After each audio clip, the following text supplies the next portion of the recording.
Hello guys, good morning everyone is ফেরলাভরি। আজকে কি জানি সকাল সকাল আবার ভিডিও স্টার্ট করে দিয়েছি। মেন সমস্যা হলো তো আজকে আমার মাসিক আর সাপ্তাহিক বন্ধনের টিয়া লিখেছি জানি এই আর কি কাহিনী। চলো ভিডিওটা আমরা দেখতে চাও, লেকিন খাও না খাও বন্ধনের টিয়া লেকিন দিতেই প্রতি সপ্তাহ মাস টু মাস, কিন্তু লেকিন বুঝতে আসো না বুঝলে বুঝ যালো। তোমরা তো জানোই আমি আবার হসপিটাল গেছি একটু কেটে জানি খুব ইম্পর্টেন্ট দরকারে এর লিগে তাড়াতাড়ি করে আবার হসপিটাল গেলাম গা।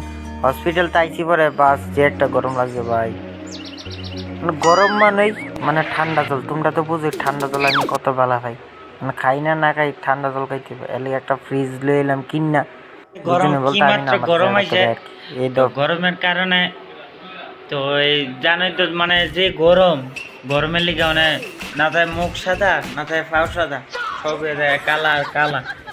আর ওগুলোকে একটা ফ্রিজ আনা হয়েছে, ফ্রিজের জল খেয়ে দেওয়া। এইটা হলো ফ্রিজের মালিক, 1.5 কোটি টাকা লাগবে ফ্রিজ আনতে। হ্যাঁ